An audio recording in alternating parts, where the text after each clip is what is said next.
Well, Daniel likes to play Cowboy Dan.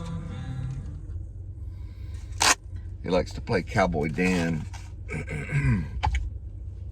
which he goes into this little kid mode. It kind of has different personalities. And he wears this little toy cowboy hat that's really small, and it's got little straps that goes around under his neck. He puts it on, and his windows are tinted. This is probably one of his own cars.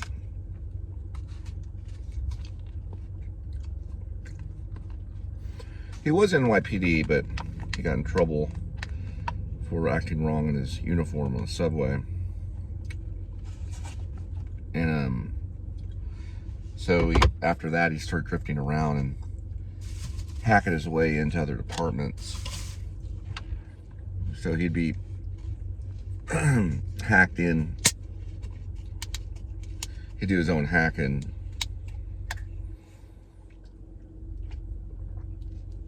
He'd only stay for a couple of years and transfer himself to another area. But what ended up happening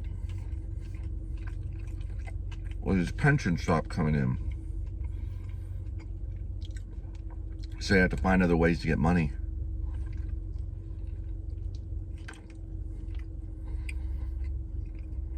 So it's there's different ways. A lot of times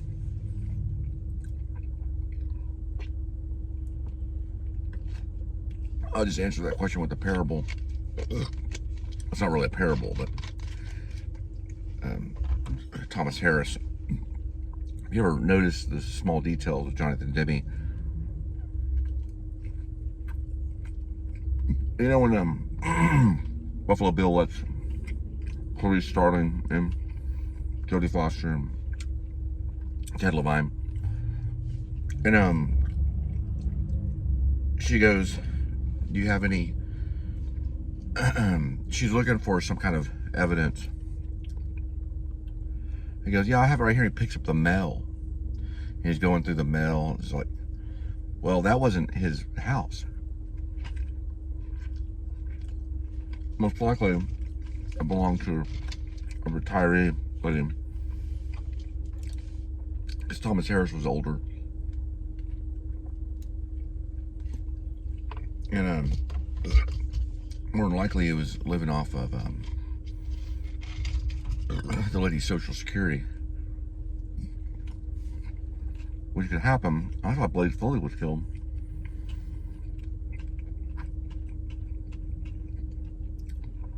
And Blaze Foley was killed because of that. He was trying to stop this young drug addict kid from getting the Social Security from, I guess, from his dad or whatever, or granddad or whatever, and he couldn't stop it, and so he got killed. I mean, in this case, he just gone to the mail, but they alluded to that's probably how he was making money, and also because I got pretty good amount of Social Security for that time period, and also. It doesn't really show Buffalo Bill working. It just shows him sewing, and putting on thermal goggles and moving furniture.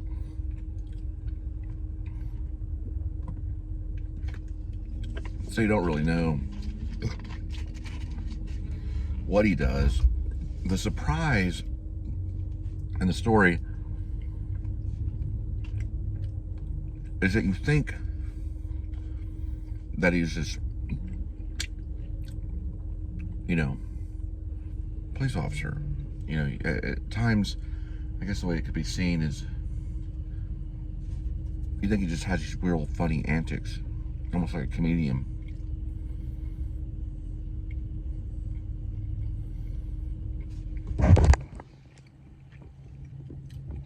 This monster truck like pulls up.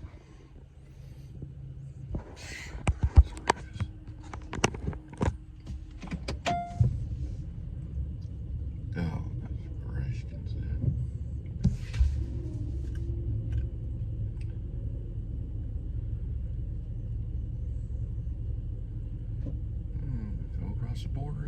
monster truck.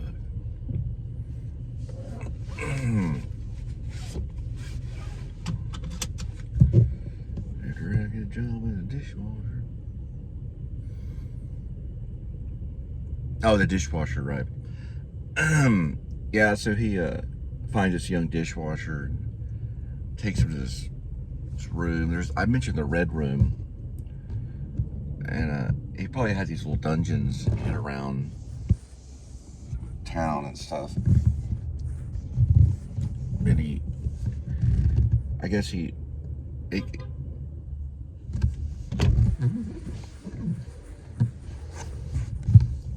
takes him to like a dungeon.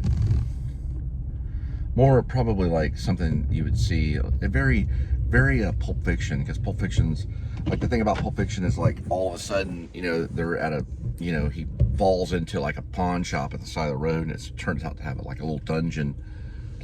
He'd have something like that. A little Training Day, a little bit, if you've seen Training Day with Denzel Washington. But he'd have it like in like an old house or something abandoned, or like something that would have a basement or something, and it'd be padded room. And he takes the young man down there and has his way.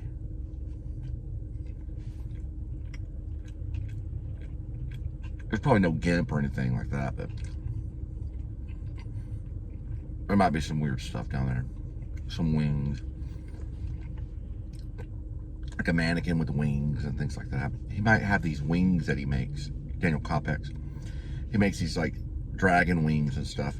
And he goes to this weird place, which is basically kind of like Best Little Whorehouse in Texas kind of thing. But only it's like warehouse, underground. They play like David Bowie, and maybe the song Q Lazarus is played maybe. So I like that idea, because I thought about go ahead and having times when he goes and watches Silence of the Lambs, because this stuff has really happened. One of them, I've done a little bit of research myself, was really into The Exorcist. I don't remember which one. I think it was one of the Dahmer or someone.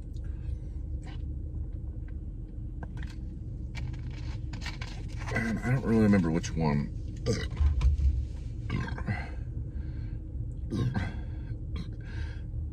Maybe all of them. Anyway, he'd watch The Exorcist and then go out and do his thing. But this would be like he watches maybe like scenes from Silence of the Lambs or something, because that deals with law.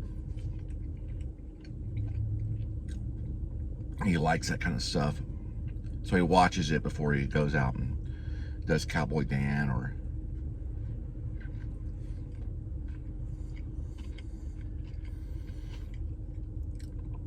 he's in a state where he can't really let go, because he's so good at hacking. So there's got to be some kind of room where he has like a really super computer kind of thing, you know, like, whoa, that's a big computer.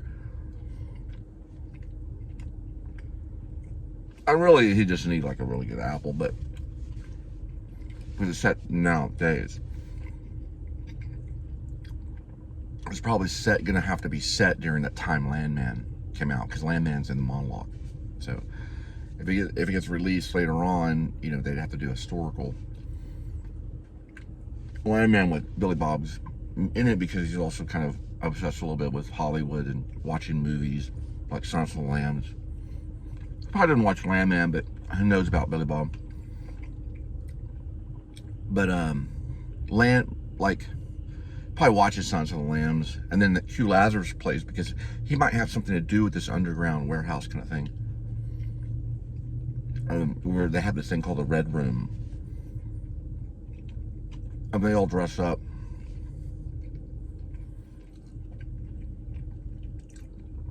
And he wears like wings, and then he'd wear like, sometimes the idea is to always wear a mask with someone else's face, so the face is covered and there's wings. Then there's angels there too that are floating on trapezes and really, like, really bizarre, weird stuff. But the reveal, which I think is interesting, when you really find out what he really is, one of the investigators from RIB, because it's not going to be investigated by the FBI, it'll be investigated by a private branch and revolutionary independent branch, and they're like basically a militia that the government can call upon for special missions. And they're like, they do study and observation, or they just do, you know, like intel, or in this case, investigation inside a police force, because no one can get this guy. So finally, they find out what, well, the dwarf is probably the highest intelligence. So he knows that somehow he has to survive. So they find out, he's like, I'm not going to give that away where he's working, but it's like real kind of like, you know, you see him in all these little instances. I guess, you know, he could have been working anywhere, but you see him wearing this little toy cowboy hat, then you see him in a complete lieutenant outfit, maybe talking to somebody, you know, maybe giving a warning out, you know, where he, you know, he's got this nice side, you know, it's like, ma'am, well, you watch. I think it'd be great for Ray Fiennes. What's interesting about Thomas Harris, though, in Silence of the Lambs, did he want Laurence Olivier? Because I don't know how long it took him to write that book, but he probably intended it to be a movie. I'm pretty sure. He worked with, like, Guantanamo Bay people and stuff. But I'm wondering if he wanted Laurence Olivier, because this would be the same thing of me wanting Anthony Hopkins, which Anthony would probably be too old. But it'll probably end up being Ray Fiennes. And it's just funny because I just see Ray Fiennes doing this thing, you know, ma'am, you might want to watch, you might want to watch where you're going, okay? But I'll give you a warning. Almost like a little slight British accent. I'll give you this a warning on this time, okay? But that's a cute dog. And you know he's like completely crazy. It'd be like Buffalo Bill was like this kind of character, be like really scary if he was like implemented in society, if he was implemented as an important worker in society. But what's interesting is you have people like Daniel Hoytsclaw, who was an important role model and figure that got 266 years for basically terrorizing 9 women, you know, while almost pretty much them being at gunpoint. So you have this important person that also is like, well, ma'am, we'll just do a warning this time, okay? But he's like kind of weird, you know, almost weird nice, you know, like Gucci goo nice. And isn't that a cute doggy, Gucci, and it'll be like that kind of scene. That's that cute little poodle dog, you little doggy, you know, that kind of thing. So anyway, so that's kind of the idea behind him. He's going to be the character that'll kind of really make the picture interesting. And then it does start with training and stuff. The book really starts probably in like chapter 28 or 29 or something like that, or 30. When I go back and I read it, because I've gone back and I've read the beginning, I'm like, oh, this is another book that it starts on. So it kind of transitions from another book, really like craziness and just all over the place. And finally it solidifies at like chapter 29 and stuff. But it does talk about Shep and Buster way earlier in some of the chapters. And then it goes into all these other like characters walking around and nature scenes in California and stuff like that. Okay, we're at 14 minutes. I gotta go get some gloves.